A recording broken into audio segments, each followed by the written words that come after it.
तो जैसा कि लास्ट एपिसोड में देखा था, हॉर्नर जी न्यू मार्केट में घूमने के लिए गया था। उसी वक्त उस जगह पे ड्रैगन पैलेस के ऊपर कोई अटैक कर दिया था और उसके अगले दिन जी का प्रोटेक्शन की वजह से हॉर्न खुद उसको उसके स्कूल में छोड़ने को गया था। उसी जगह पर दिखाया गया था वाइस प्रिंसिपल लियो को भी, जो उसी कार में था। जी स्कूल के अंदर जाने के बाद हॉर्न प्रिंसिपल लियो से कहता है, प्रिंसिपल लियो, कल रात के अटैक के बारे में आप लोगों को कुछ पता चला? वो अटैक कौन किया था? प्रिंसिपल लियो कहता है, नहीं, लेकिन हम इस बात को मान चुके हैं, ये अटैक कोई स्टेशन ने किया है। ये बहुत ही पावरफुल और सरप्राइजिंग अटैक था, लेकिन फिर भी हमारे पास इस बात को साबित करने के लिए कोई भी प्रूफ नहीं है। लेकिन हम इस बात के लिए श्योर है, वो स्टेशन ने अपने किसी बहुत ज्यादा पावरफुल कल्टिवेटर को स्टेशन सिटी में भेजा है। हॉर्न कहता है, तो ये कल्टिवेटर कौन है, तुम लोगों को पता चला? प्रिंसिपल लोग कहता है, हमें उसके बारे में अभी तक कुछ भी नहीं पता चला, लेकिन हमें इतना पता है उसका कोड नेम ब्लैक बुल्फ है, जो एक एटीएम की मास्टर है। उसके अलावा वो उन सब में नंबर 1 है। उस जगह पे उसे इनविजिबल भी कहा जाता है। और ब्लैक बुल्फ जेंगोटा को सरफेस पर प्रोटेक्ट करने के लिए इस जगह पर आया था, लेकिन असल में उसे एसएससी और इंटेलिजेंसी का एक मास्टर भी कहा जाता है। जो सुनकर हॉर्न कहता है, तो क्या जी उस जगह पर अपने स्कूल में सेफ रहेगा? प्रिंसिपल लोग कहता है, वो टेम्परली इस जगह पर आके जी को चोट पहुंचाने की बिल्कुल भी हिम्मत नहीं करेगा। और ऐसे भी हमने लिंजा मिडिल स्कूल के अंदर काफी सारे बहुत ही पावरफुल मास्टर को अरेंज किया है। हालांकि उसके बाद हॉर्न को कहता है, रहना असल में तुम कुछ हद तक अपने स्कूल में डेंजर में हो। जेंगेटा तुम्हारे लिए अपने अंदर ग्रेजेस रखता है और तुम अभी स्टेशन यूनिवर्सिटी में अपनी स्टडी कंप्लीट कर रहे हो। ब्लैक बुल्फ उस जगह पर तुम्हें ढूंढने जाने का चांसेस बहुत ही ज्यादा है, और क्योंकि तुम स्टेशन ड्रैगन ट्रैप का एक बहुत ही स्पेशल मेंबर हो, इसलिए तुम्हें उस जगह पर बहुत ज्यादा केयरफुल रहना होगा। और ये बातें करते हुए वो लोग हॉर्न के स्कूल के सामने आ जाता है। हॉर्न कहता है, मैं आपकी बात को ध्यान में रखूंगा। उसके बाद हॉर्न अपने स्कूल के अंदर चलते हुए जा रहा होता है और उसी बारे में सोचते हुए कहता है, आखिर ब्लैक वुल्फ कैसा दिखता होगा? क्या वो कोई वुल्फ मॉन्स्टर होगा, ना एक ह्यूमन होगा? हॉर्न ने सोच ही रहा होता है। उसी वक्त हॉर्न के फोन में उसकी ग्रैंडमा कॉल करता है। ग्रैंडमा हॉर्न को कहता है, रैन, मैं झेजियांग सिटी को छोड़ रहा हूँ, मैं कुछ दिन रहने के लिए तुम्हारे पास आ रहा हूँ। हॉर्न कहता है, क्या आप इस जगह पर अकेले आ सकती है? मैं क्या उस जगह पर आपको लेने के लिए जाऊँ? ग्रैनी कहता है, इसकी कोई भी जरूरत नहीं, तुम बस अपनी स्टडी पर ध्यान दो और रात के डिनर के लिए घर पे आना मत भूल जाना। हॉर्न कहता है, तो फिर ठीक है, आपका वापस आने के टाइम पर मैं आपको आपकी कंपनी में छोड़ने के लिए जाऊंगा। उसके बाद ग्रैनी हॉर्न को कहता है, तो रैन, वापस आने के टाइम पर आज रात अपने साथ जी और यूजिया को भी घर पे ले आना। मैंने उन दोनों के लिए कुछ स्पेशल चीजें खरीदा है जो मैं उन्हें देना चाहता हूँ। उसके साथ ही बाय बोल के कॉल कट कर देती है, जिसे सुनकर हॉर्न बहुत ज्यादा घबरा जाता है और कहता है, ग्रैनी, आप क्या उन दोनों को एक साथ देखना चाहते हैं? उसके बाद रोते हुए कहता है, मैं अभी से हेल का एटमॉस्फेयर को फील कर सकता हूँ। उसके बाद हॉर्न अपने क्लास में आ जाता है, जिस जगह पर उसके दोस्त हॉर्न के पास आते हुए कहता है,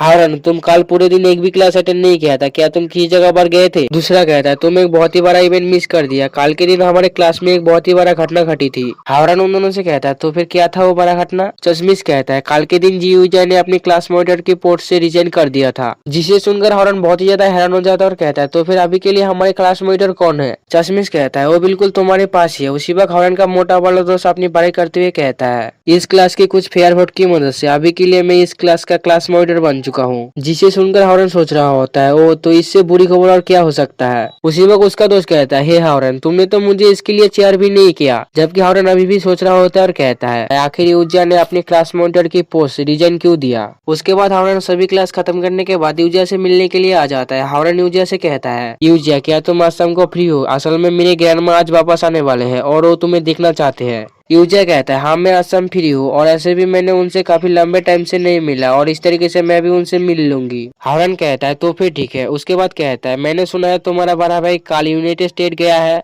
और क्या तुम्हारे लिए घर पर अकेला रहना ठीक होगा? मेरा मतलब तुम रह पाओगे? यूजिया कहता है, हाँ ये बात सच है, उसने काफी लंबे टाइम पहले इस सिटी को छोड़ने का प्लान बना लिया था, लेकिन वो हमेशा ही मेरे बारे में बहुत ज्यादा फिक्र में रहता था। हालांकि उसके बाद थोड़ा सा शर्माते हुए कहता है, क्योंकि तुम मेरे लिए इस जगह पर हो। जिसे सुनकर हॉर्न भी यूजिया के चेहरे की तरफ देख के थोड़ा सा शर्माने लगता है। ये सब बातें करते हुए वो दोनों हॉर्न के घर जाने के लिए बस स्टैंड पर पहुंच जाता है। उसके बाद हॉर्न यूजिया से कहता है, ऐसे तुमने अपनी क्लास मॉनिटर की पोस्ट से रिजाइन क्यों दिया? यूजिया कहता है, पहली बात, मुझे लगता है इससे मैं बहुत ही ज्यादा थक जाता हूँ। इसके अलावा मेरे पास करने के लिए कुछ और बहुत इंपॉर्टेंट चीजें हैं। हॉर्न उसे कहता है, तो तुम्हारी ये इंपॉर्टेंट चीजें क्या है? यूजिया अपने हाथ को आगे की तरफ करते हुए कहता है, असल में ये मेरा एक्सपेक्टेशन से बहुत ही ज्यादा कुछ है। उसी वक्त दिखाया था यूजिया के हाथ की तरफ, जिस जगह पर कुछ फॉर्मेशन टाइप बना होता है जो चमक रहा होता है। हॉर्न उसे कहता है, ये कौन सी चीज है और ये तुम्हें कहाँ मिला? जबकि मन में सोचता है, ये कितना स्ट्रॉन्ग स्पिरिचुअल एनर्जी है। यूजिया कहता है, उस दिन तुम गैनी के घर से उस जगह से जाने के बाद, उस दिन मिसेस फेंग के घर उसने मुझे बहुत सारे कंफ्यूजन करने वाले बातें बताई थी, और उसने मुझे ये भी पूछा था क्या मैं उसके साथ कल्टिवेट करना चाहता हूँ।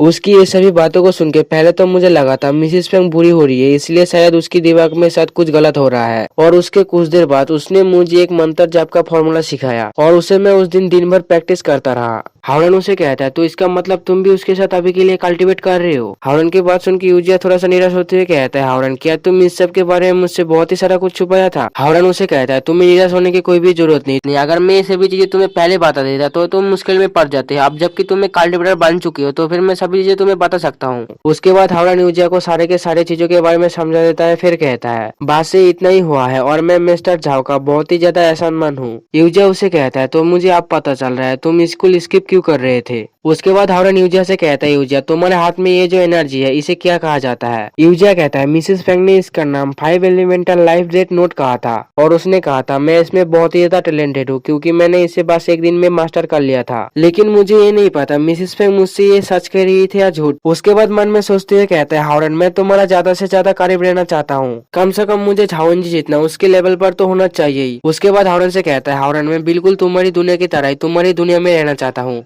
और इसी जगह पर एपिसोड एंड होता है।